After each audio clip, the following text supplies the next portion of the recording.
I must turn to our neighborhood, to what's happening in Iran.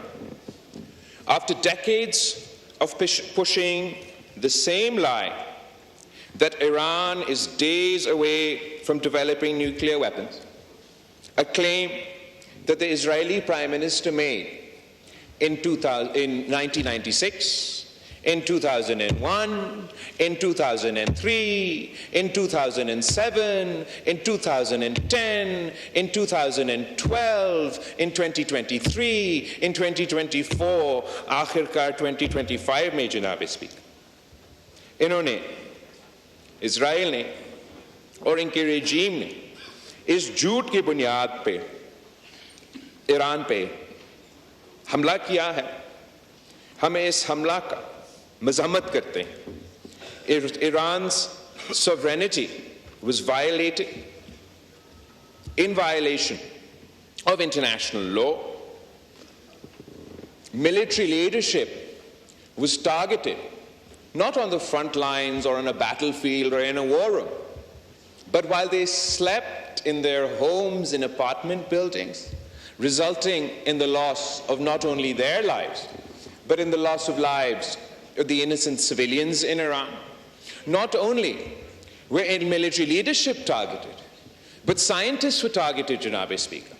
Journalists and media institutions have been targeted, Janabe Speaker.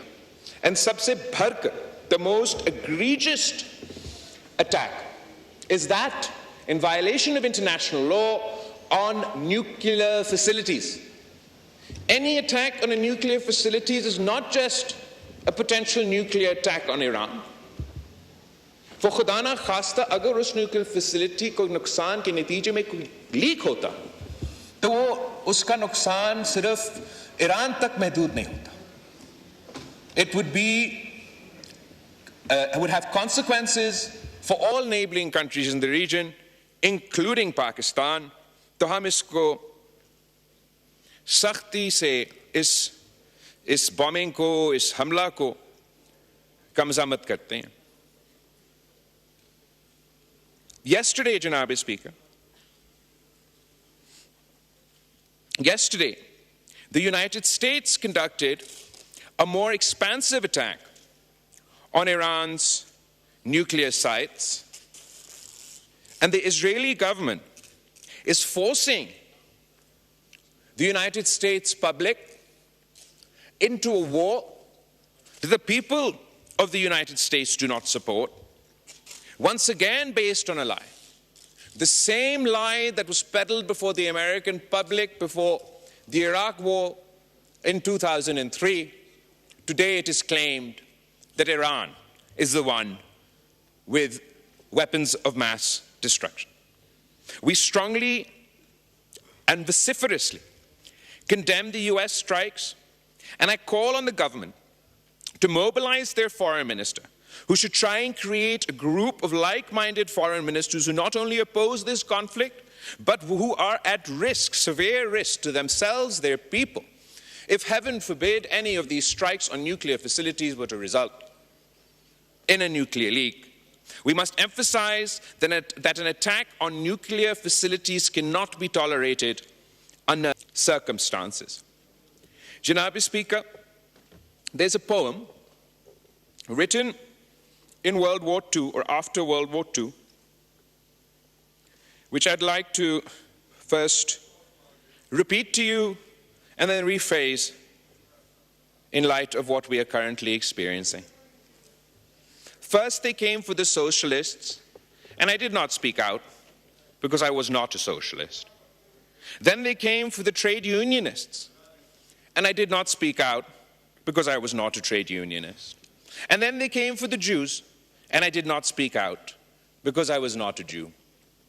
And then they came for me, and there was no one left to speak out. ये एक pome है, और जिस शख्स ने इस pome को लिखा वो पहले उस रेजीम का नाजी रेजीम का एक हमायती था, फिर क्रिटिक बना और आखिरकार उसको भी कंसंट्रेशन कैंप में डाला गया. इस अक्टूबर से लेके, since October last year, we've seen a genocidal, apartheid imposing, expansionist regime conduct an ever-expanding war, which has the potential to drag us all towards World War III. This time, first they came for the Palestinians, but the world did not speak out because they weren't Palestinian. Then they came for the Lebanese, but we did not speak out because we were not Lebanese. And then they came for the Yemenis, but we did not speak out because we're not from Yemen. And now they have come for Iran.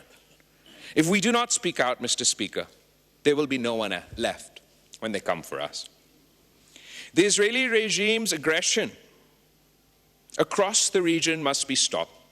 We want to see the day where we can all live in peace, and we can only start working towards that peace if the Netanyahu regime is stopped from its illegal war with Iran, forced to abide by the terms of its withdrawal and ceasefire in Lebanon, and end its apartheid and genocide on Palestinian lands. As it